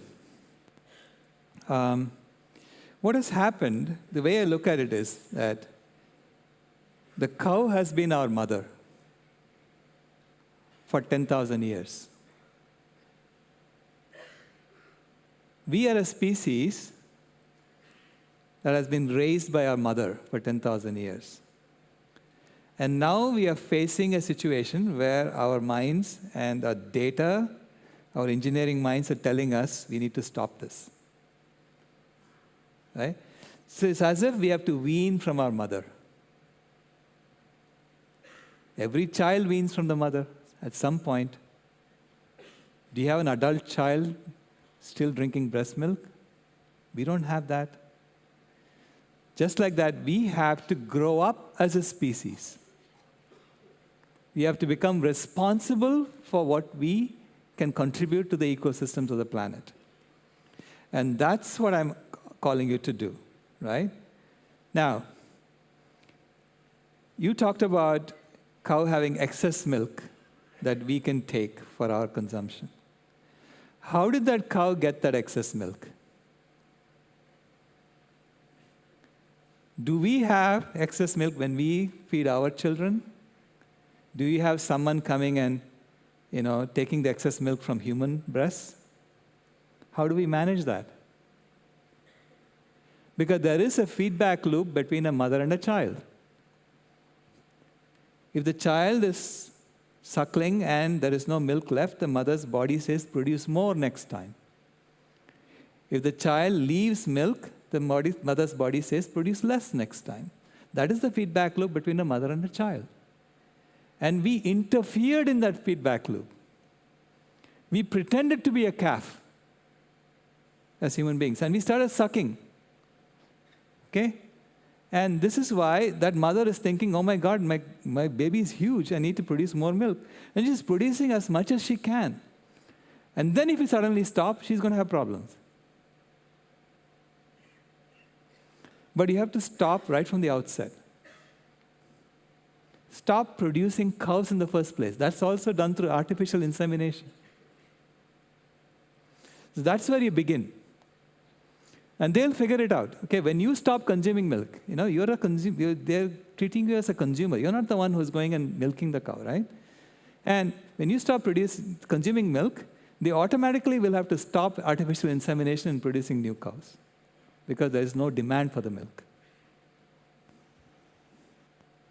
That's how you create this transformation. Yeah? So then, all these other things about gobar, we don't need to use an animal to take vegetation and turn it into soil. You can compost the vegetation and turn it into soil. And that's actually much more efficient than going through an animal. Because when the cow eats the food, more than half the food, 60% of the food, actually goes up as carbon dioxide or methane into the atmosphere. It's only about 30 to 40% that comes out as gobar, as waste. So why are we losing 60% of the photosynthetic capacity of the planet by going through an animal? Why don't we just compost the whole thing and you will get 100% of it into soil? That's artificial gobar making, right? That we know how to do. So by doing these things, we can transform the system. Because the earth is saying, either you listen or I'm going to kill you. It's very clear what she's saying. And she may also die in the process. And she doesn't mind, See, nature always gives you consequences for your actions. It's just physics, chemistry, biology. And as engineers, we know that she's relentless. You always get consequences for your actions. And it's staring us in the face, so we have to make this transformation.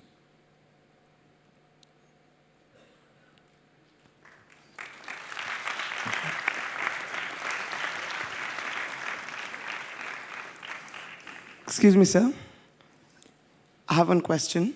So, as you've known about the COVID-19, so some people say it's been created in a lab. Some say it's from that market in Wuhan. Right. So let us say it was created in a lab.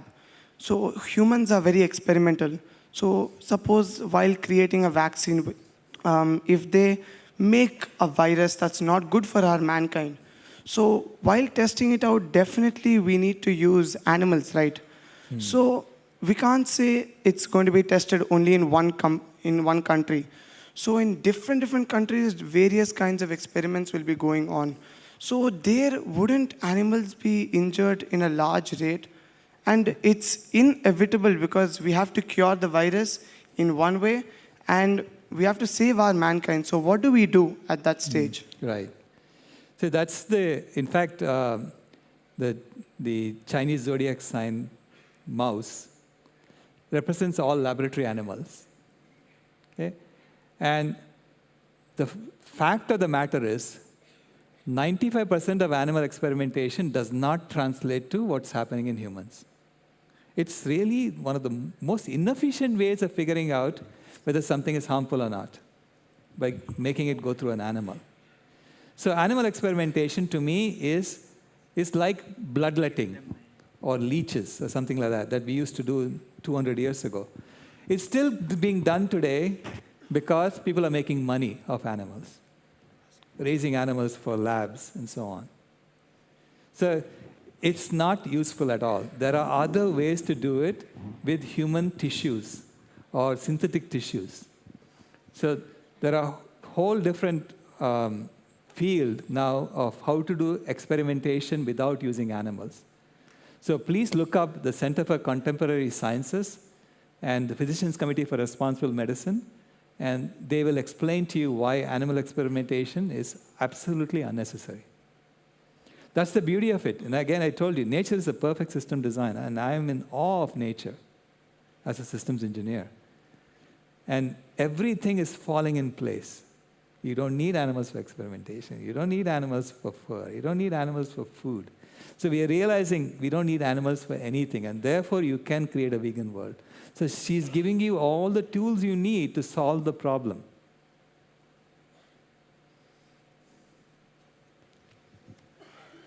Hello, sir.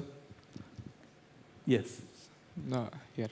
Thank you so much, sir. That was really a thought-provoking presentation. Now, one question that I have is, there is this plant-based meat technology that scientists have been working on. Right. Now, saying that changing or transforming into vegan could be a potential solution for helping our mother nature. So let's say this plant-based meat becomes like a scientist work on it, and it becomes like possible for us to take in our daily day-to-day lives. Now, will that be of any significance, and could that be a potential substitute that we take in today? Right. See, plant-based meats are a way to help people in the West transition. Because their normal food used to be a big slab of meat and some vegetables around it. That was a normal food.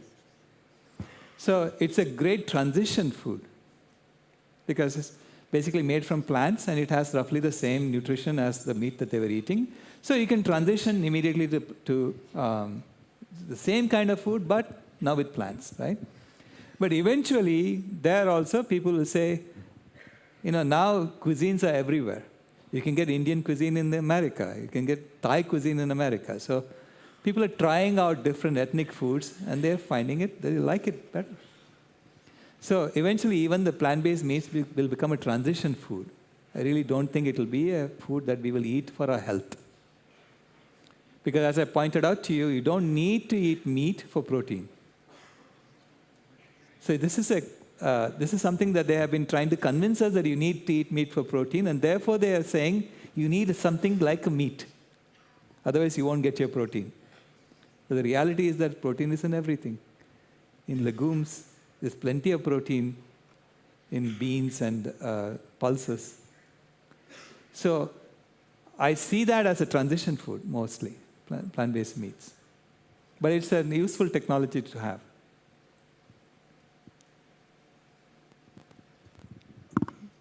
Sai Ram, sir.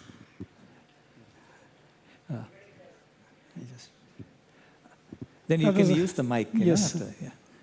That was a wonderful talk, giving the importance of veganism. I thought that, as you said, 26.197 miles, and then you're left with just 14 feet. And it's very interesting because, Bhagwan Sri Satya Sai Baba, as we all know him, he has told us that something is going to change the world for the better. And right from its very inception, he has been talking of some things which have become part and parcel of many of our lives. And it becomes very easy to appreciate the arguments that you are giving because of that. So I thought that at this, in these last 14 feet of your journey also, maybe the stress on one more point should be taken as you have come to Puttaparthi, and that is, Swami has stressed that if you just think it from a numbers point of view, talking about veganism and giving these statistics may not work out because there is one more engine that is running within each human being. And that killing machine, which is based on our mind, is so strong that whatever arguments one raises, it kills everything because I don't have control over myself. And therefore, what Swami taught us was that the root that needs to be first cut to finish this game is that we need to stop watering the mind. That's what is, the vicious cycle which consumerism uses is a trigger, a desire, a reward, and further trigger. Now, just talks and statistics, I would say it will convince people a lot, and we'll be happy, but possibly only those who are spiritually more advanced like you would take that step easily. So what is required is watering the roots where Swami called it as sealing on desires. And then the understanding, just like you have given the understanding of the entire world dynamics of how to understand the planet, there is a big need to understand the human being. Right. And when we understand the human being deeper, we realize that people are not going to listen to me unless I first educate him on how my own thought process works. But the day I understand that, then I have a logical way of saying that Sir has given me the correct logic, that this in the world view, in a holistic picture, absolutely fine. In the agrarian economy that he was talking about, having milk at the village level, but in the bigger scheme, what Sir says is perfect, that if you want to save the earth, yes, then it has to begin from me, so I save. But then, 90% of the people will not be able to do it unless they first learn about themselves. So isn't there I would say Swami has already told that there is a big need to educate the masses on human values and on self-transformation and control. And in that case, they will be able to appreciate the logic that Sir has given. Because otherwise, the scientist's part of my brain accepts it, but there is something else. When I go out, I say, I like that. So I can't resist the chocolate, I can't resist the ice cream, I can't resist this. Right. So I just thought I'll add that thing to what Sir is telling, that in this last 14 feet, I think we have to get in spirituality, the spiritual aspect, which is just telling you how my mind works. Right. Thank you, sir. So we have...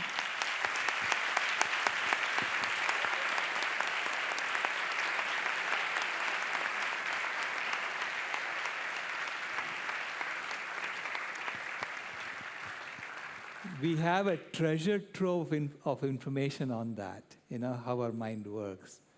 It's called the Bhagavad Gita. And in the Bhagavad Gita, after giving advice to Arjuna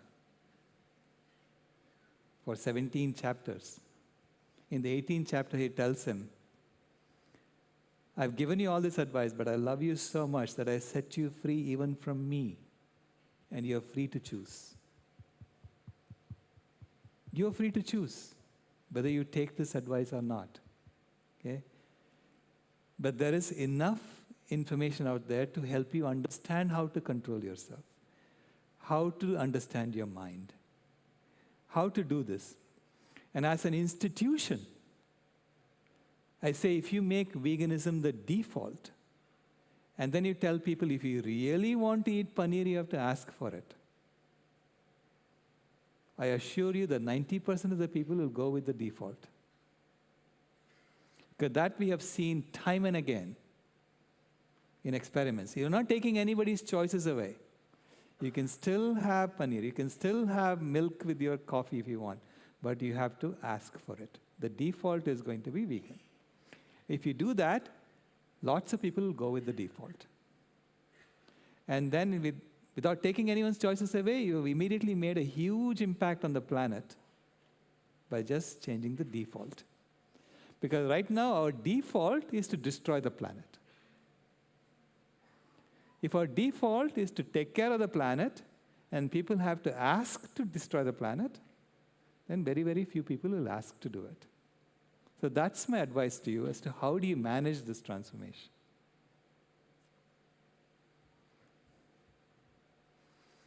Sir, for the wonderful presentation, and especially the bathtub thing is I liked very much.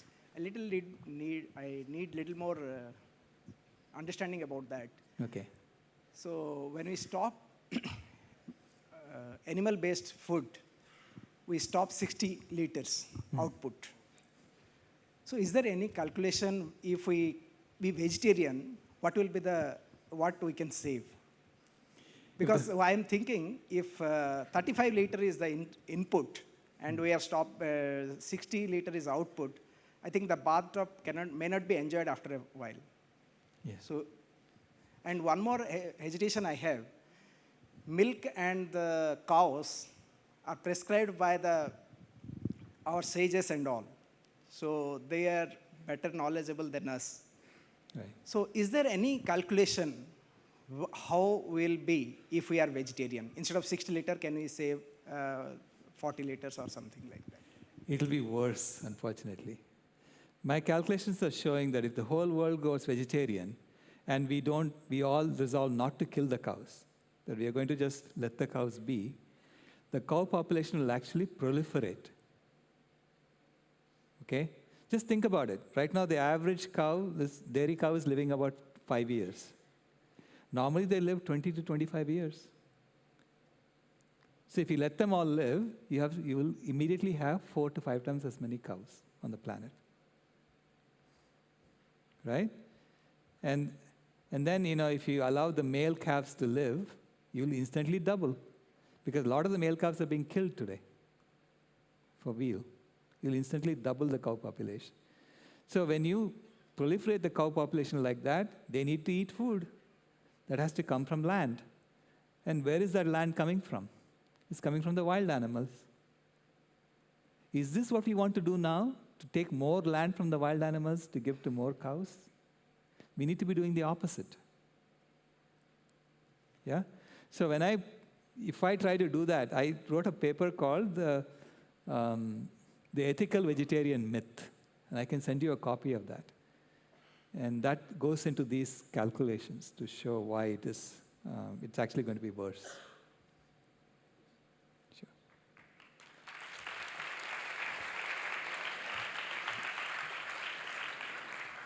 Thank you, sir. And as we could see, the number of questions that are coming up, that itself shows it is indeed a very interesting point of discussion, and it's a big topic for debate.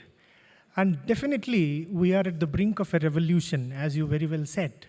And indeed, we are at a point where we need an immediate transformation. No doubt it is going to be difficult, but nevertheless necessary. Yeah. Actually, in fact, personally, I would say human body is an extremely adaptable system. So if we are able to train the body, and we are creatures of habit, and being a practicing vegan for many years, I would say a person would look for coffee when he is fatigued, But it is quite the opposite for me. If I have a cup of coffee, I am fatigued. So that's the habit that we create. In fact, there are many of our colleagues who have joined on the online platform YouTube, and they do have a lot of questions. But for want of time, and we would like to reserve those questions, which will be passed on to you, and if we are able to, kind enough to reply to them, so by email or so, that would be wonderful, sir. So now, for want of time, we are proceeding with the next event. That is, I request the student to come and propose vote of thanks to the speaker of the day. Thank you.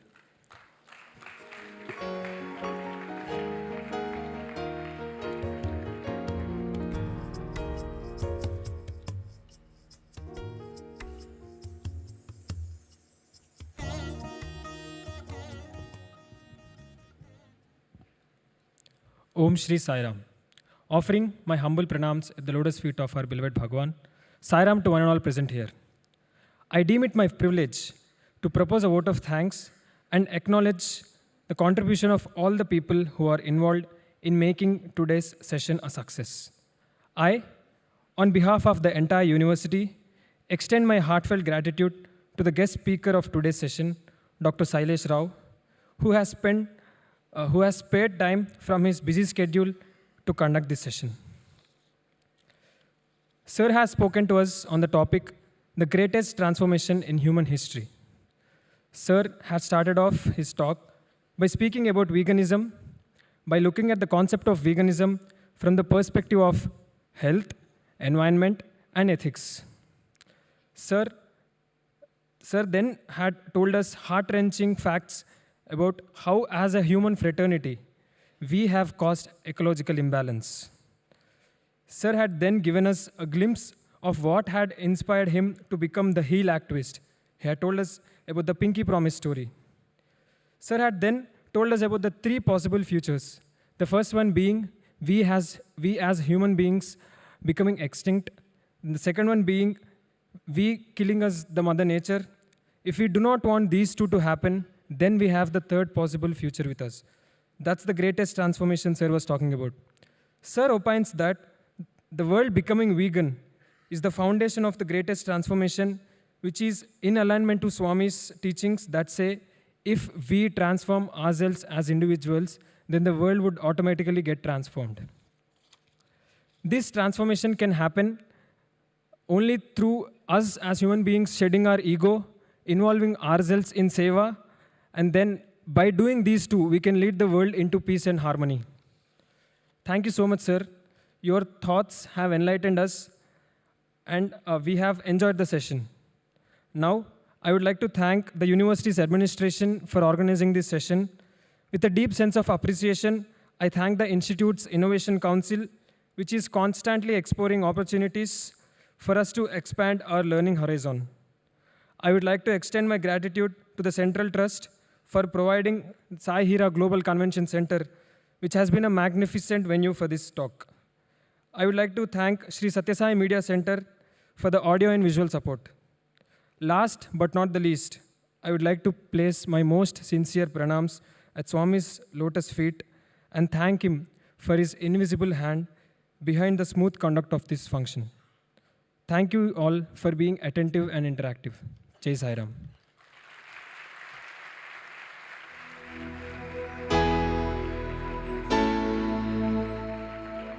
Now, I request our respected Vice Chancellor, sir, and the Registrar, sir, to come onto the stage and felicitate the speaker of the day.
Now I request our respected Vice Chancellor, sir, to give away a token of love from our side to Dr. Nandita Shah.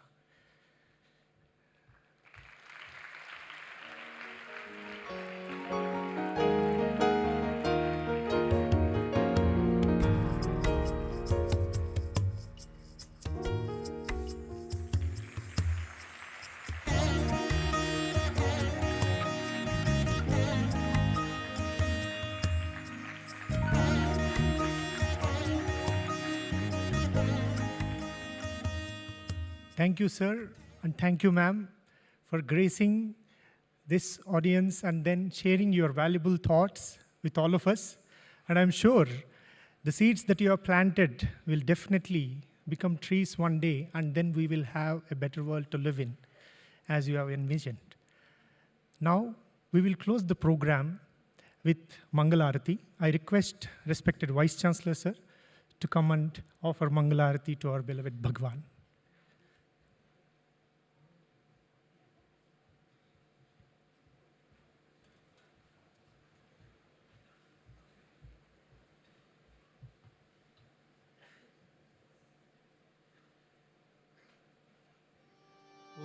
जय जगदीश हरे स्वामी सत्य साई हरे भक्त जना संरक्षक भक्त जना संरक्षक पति महेश्वरा ओम जय जगदीश हरे शशिवदना श्रीकरा सर्वा प्राणपते स्वामी सर्वा प्राणपते आश्रित कल्पलतिका आश्रित कल्पलतिका आवतांडवा ओम जय जगदीश हरे माता पिता गुरुदैवमु पर्यन्तयो नीवे स्वामी पर्यन्तयो नीवे नाथ ब्रह्म जगन्नाथा नाथ ब्रह्म जगन्नाथा नागेन्द्र शयना ओम जय जगदीश हरे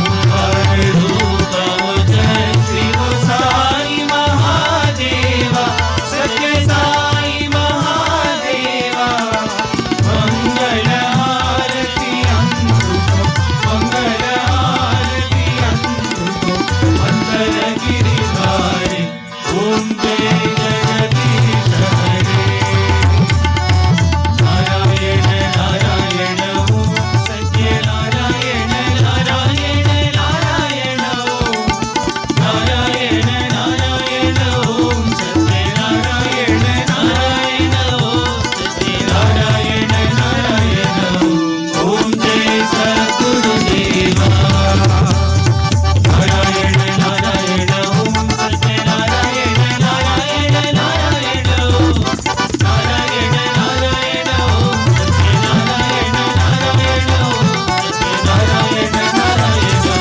ओम जय सद्गुरुदेवा नारायण नारायण ओम सत्य नारायण नारायण नारायण ओम नारायण नारायण ओम सत्य नारायण नारायण ओम सत्य नारायण नारायण ओम जय सद्गुरुदेवा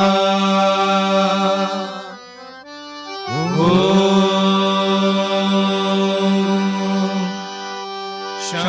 शांति शांति शांति समस्त लोका सुखिनो भवन्तु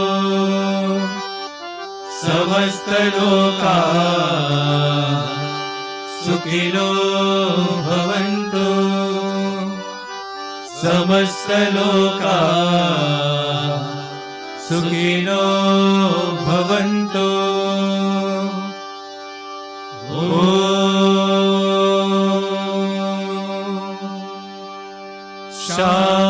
शांति शांति शान्ति शान्तिः। जय बोलो भगवान श्री सत्य साई बाबा जी की जय।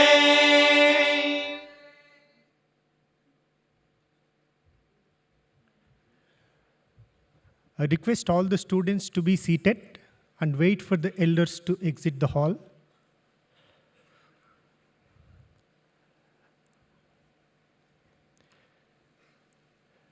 Bhagwan's prasadam is being served at the exit points. As we go out of the hall, prasadam will be given. Kindly receive the prasadam and leave.